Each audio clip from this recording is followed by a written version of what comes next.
the sitting room to meet clients. I am selfish, private, and easily bored. Will this be a problem? I smiled, and I shook my head and extended my hand. We shook on it. The rooms he had found for us in Baker Street were more than adequate for two bachelors.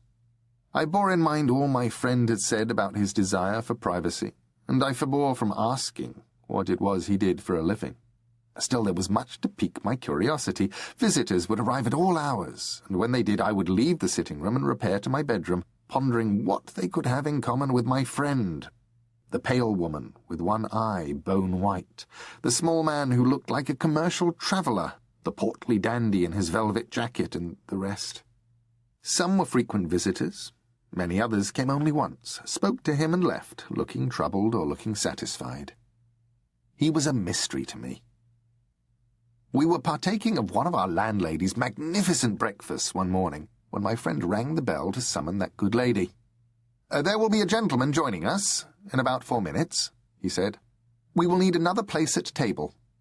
Very good, she said. I'll put more sausages under the grill.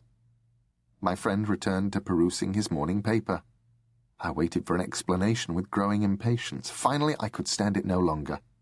I don't understand. How could you know that in 4 minutes we would be receiving a visitor? There was no telegram, no message of any kind.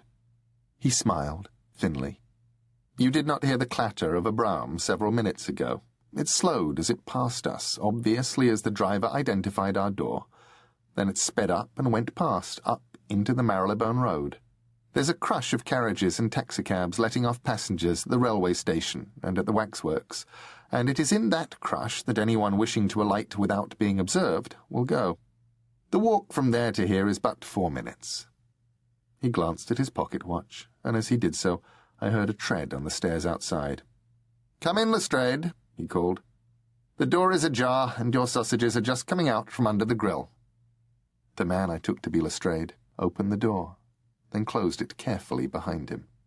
"I should not," he said, "but truth to tell, I've not had a chance to break my fast this morning, and I could certainly do justice to a few of those sausages."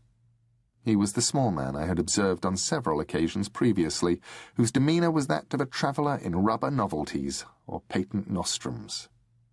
My friend waited until our landlady had left the room before he said, "Obviously, I take it, this is a matter of national importance." "My stars," said Lestrade, and he paled. "Surely the word cannot be out already. Tell me it is not." He began to pile his plate high with sausages, kipper fillets, kedgeree, and toast, but his hands shook a little. "Of course not," said my friend. "I know the squeak of your brougham wheels, though, after all this time, an oscillating G-sharp above high C. And if Inspector Lestrade of Scotland Yard cannot publicly be seen to come into the parlour of London's only consulting detective, yet comes anyway, and without having had his breakfast, then I know that this is not a routine case. Ergo, it involves those above us, and is a matter of national importance." Lestrade dabbed egg yolk from his chin with his napkin. I stared at him. He did not look like my idea of a police inspector, but then my friend looked little enough like my idea of a consulting detective, whatever that might be. "Perhaps we should discuss the matter privately," Lestrade said, glancing at me. My friend began to smile impishly, and his head moved on his shoulders as it did when he was enjoying a private joke. "Nonsense," he said. "Two heads are better than one, and what is said to one of us is said to us both." "If I am intruding," I said gruffly, but he motioned me to silence. Lestrade shrugged. "It's all the same to me," he said, after a moment. "If you solve the case, then I have my job. If you don't, then I have no job. You use your methods, that's what I say. It can't make things any worse." "If there's one thing that a study of history has taught us, it is that things can always get worse," said my friend. "When do we go to Shoreditch?" Lestrade dropped his fork.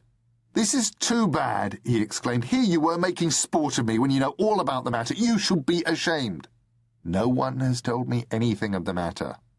When a police inspector walks into my room with fresh splashes of mud of that peculiar mustard yellow hue on his boots and trouser legs, I can surely be forgiven for presuming that he has recently walked past the diggings at Hobbs Lane in Shoreditch, which is the only place in London that particular mustard-coloured clay seems to be found." Inspector